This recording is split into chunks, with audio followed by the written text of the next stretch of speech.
பிரதமர் மன்மோகன் சிங் சமீபத்தில் இயற்கை எய்தினார். அவரது மறைவுக்கு பிரதமர் மோடி கூறியதாவது: அவர் பிரதமராக இருந்தபோதும் நான் குஜராத் முதல்வராக இருந்தபோதும் நாங்கள் இருவரும் உரையாடியுள்ளோம். ஆளுகை தொடர்பான பல்வேறு விஷயங்களில் நாங்கள் விரிவான விவாதங்களை நடத்துவோம். அவருடைய ஞானமும் பணிவும் கவனிக்கத்தக்கதாக இருந்தது. இந்த துக்கமான நேரத்தில் அவரை பிரிந்து வாடும் குடும்பத்தினர், நண்பர்கள் மற்றும் கட்சியினருக்கு எனது இரங்கல். ஓம் சாந்தி. இந்தியா தனது தலைசிறந்த தலைவர்களில் ஒருவரான மன்மோகன் சிங்கின் இழப்புக்கு வருந்துகிறது. நிதி அமைச்சர் உட்பட பல்வேறு அரசாங்க பொறுப்புகளில் பங்களிப்பு செலுத்திய அவர் நமது பொருளாதார கொள்கையில் வலுவான முத்திரையை பதித்திருந்தார் என்று மோடி குறிப்பிட்டார். மேலும் மன்மோகன் சிங் குறித்து பாஜக மாநில தலைவர் அண்ணாமலை பதிவிட்ட பதிவில், பொருளாதாரத்தில் வலுவான பார்வை கொண்ட ஒரு தலைவர், இந்திய நிதியமைச்சராக இருந்த அவரது பதவிக்காலம் தாராளமயமாக்கப்பட்ட பொருளாதாரத்தை நோக்கி நாட்டை வழிநடத்தியது.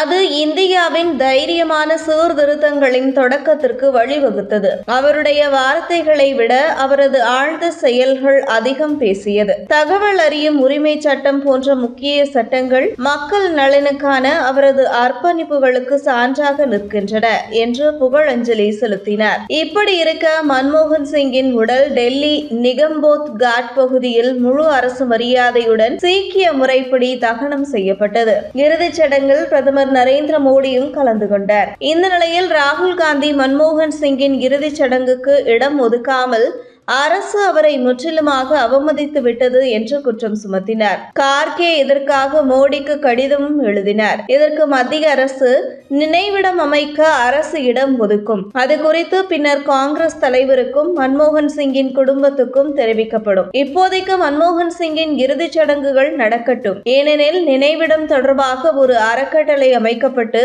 அதற்கு நிலம் ஒதுக்கப்படும். பின்னர் அங்கு நினைவிடம் அமைத்துக் கொள்ளலாம் என தெரிவித்தது. இந்த விவகாரம் வைத்துக் கொண்டு காங்கிரஸ் வழக்கம் போல் அரசியல் செய்ய தொடங்கிவிட்டது. அதற்கு பாஜக தரப்பிலும் காங்கிரஸ் முன்னாள் பிரதமர் நரசிம்மராவுக்கு தனது ஆட்சியில் நினைவிடம் அமைக்கவில்லை. பாஜக ஆட்சியில்தான் நரசிம்மராவுக்கு நினைவிடமும் பாரத ரத்னா விருதும் வழங்கப்பட்டது என்று பதிலடி தந்துள்ளது. இந்த நிலையில் மன்மோகன் சிங்கிற்கு காங்கிரஸ் மரியாதை கொடுத்தது போல் என் தந்தைக்கு மரியாதையை கொடுக்கவில்லை என்ற ரீதியில் மறைந்த முன்னாள் குடியரசுத் தலைவர் பிரணாப் முகர்ஜியின் மகள் சர்மிஸ்தா முகர்ஜி வருத்தப்பட்டுள்ளார். இது குறித்து தெளிவாக வெளியிட்டுள்ள அவர் தனது பதிவில், எனது தந்தை குடியரசுத் தலைவராக இருந்த போது மன்மோகன் சிங்குக்கு பாரத ரத்னா விருது வழங்க விரும்பினார். ஆனால் 2 காரணங்களால் அது நடக்கவில்லை. அதை சொல்ல வேண்டிய அவசியமில்லை.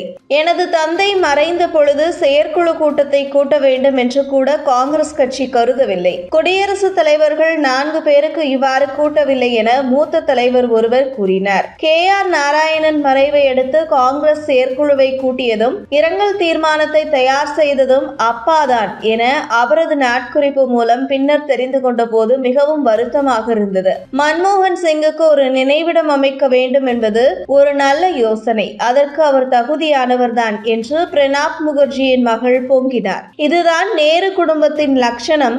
இன்று ஏதோ அரசியல் லாபத்திற்காக மன்மோகன் சிங்கிற்கு கௌரவம் வழங்கவில்லை என்று கூச்சலிடுகிறது. ஆனால் வரலாற்றில் தங்களது குடும்பத்தினருக்கு மட்டுமே அனைத்து கௌரவங்களும் பெயரும் புகழும் கிடைக்க வேண்டும், காங்கிரஸில் இருக்கும் பிற தலைவர்களுக்கு கிடைக்கக்கூடாது என்று கங்கணம் கட்டிக்கொண்டு நின்ற கட்சி. நேரு குடும்பத்தால் மறக்கடிக்கப்பட்ட தலைவர்களுக்கு உரிய அங்கீகாரமும் கௌரவமும் வழங்கியது பாஜக என்பதை யாராலும் மறுக்க முடியாது என வரலாற்று ஆய்வாளர்கள் கூறி வருகின்றனர்.